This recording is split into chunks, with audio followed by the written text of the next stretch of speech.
আমাদের দেশে চলছে লোডশেডিং আর বিদ্যুৎ সংকট। এটা কেন হচ্ছে আর এর কারণ কি? হ্যাঁ, এটা নিয়ে আজকের পুরো ভিডিওটা। তো যারা আমার চ্যানেলে নতুন অবশ্যই চ্যানেলটিকে সাবস্ক্রাইব করে দিবেন, আর যারা আগে সাবস্ক্রাইব করে রেখেছেন তাদেরকে অসংখ্য ধন্যবাদ। আর বাংলাদেশে যে তেলের সংকট, এটার মূল কারণ কি? মূল কারণ যদি আমি বলি, তাহলে বাংলাদেশে তো তেল পর্যাপ্ত পরিমাণে আমাদের জানা মতে আসছে অন্য দেশ থেকে। তো সেই তেলগুলো কোথায় যাচ্ছে? হ্যাঁ, তেলগুলো সব পাম্পে পৌঁছায় যাচ্ছে, ঠিকমতো পাচ্ছে। কিন্তু এই তেলগুলো পাবলিকও পাচ্ছে, এমন না যে পাবলিক পাচ্ছে না, প্রত্যেক পাবলিক পাচ্ছে। কিন্তু তারপরেও তেলের সংকট। এটা হওয়ার কারণ কি? আমাদের এটা এটার মেন টপিক, যে এই তেল কোথায় যাচ্ছে আর সবাই পাচ্ছে না কেন? যারা পাচ্ছে তারা তো পাচ্ছে, আর যারা পাচ্ছে না তারা কেউ পাচ্ছে না। এটাই হলো কথা। তো আমরা জানি যে বাংলাদেশে প্রত্যেক পাম্পে প্রতিদিন তেল দিচ্ছে, তেল আমরা নিচ্ছি। এই তেল নিয়ে আসার পর আমরা কি করতেছি? আমরা যে গাড়ি নিয়ে বিশাল সিরিয়াল দিয়ে দাঁড়াচ্ছি, দাঁড়ানোর পর তেল পাচ্ছি, সেইগুলো আমরা প্রতিদিন আমরা গাড়ি থেকে বের করতেছি। সেগুলো আমরা বেশি দামে বিক্রি করতেছি, বা দোকানদারের কাছে বিক্রি করে দিচ্ছি, সেগুলো দোকানদারেরা বিক্রি করতেছে কিছু অসৎ ব্যবসায়ীরা।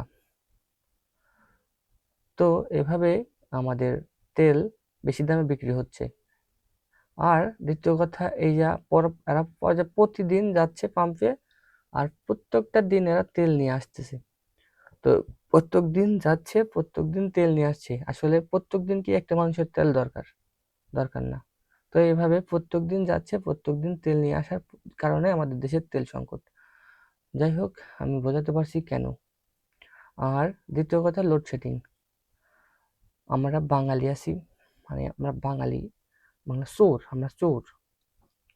একটু কিছু হইলে বেশি কিছু করি। একটু গরম পড়ছে, আমরা নিজেকে একটু সেভ করি, আমাদেরও তো নিজেকে একটু সেভ করার দরকার। ধরেন, আমাদের কারেন্ট যখন থাকে না, তখন আমাদের সবকিছু চাহিদা বাইরে যায়। এই কারেন্ট থাকবে না, আমি আজকেই আমার জমিতে কালকে পানি দেওয়ার দরকার, আজকেই দিই। আমার বাসাতে পানি তো কারেন্ট চলে যাবে, যার কারণে আগেই ভরে রাখি। ফুরাইতে পারে না আবার ভরে, ফুরাইতে পারে না আবার ভরে। মানে নষ্ট করতেছে অযথাই। এভাবে আমাদের মানে বিদ্যুৎ বেশি চাহিদা হচ্ছে, আমাদের দেশের বেশি চাহিদা হচ্ছে, যার কারণে দেখা যাচ্ছে যে আমাদের জ্বালানির সংকট হয়ে যাচ্ছে। এভাবে মানে প্রত্যেকটা আমাদের নাগরিকদের সচেতন হওয়া উচিত। রাতে বোধহয় আমাদের বাড়িতে 7, 8, 10টা করে বল জ্বালাই। কি দরকার আছে কত বল জ্বালানোর? আমরা একটা দুটা ইউজ করি আর সবগুলো বন্ধ করে রাখি, যেহেতু এখন আমাদের দেশের পরিস্থিতি খারাপ। তো যাই হোক, বেশি কথা বললে আমি খারাপ হব, এটাই স্বাভাবিক। কারণ দেশের পরিস্থিতি ভালো না, কিছু বললেই রাজনীতির সাথে মিশায় দেয়।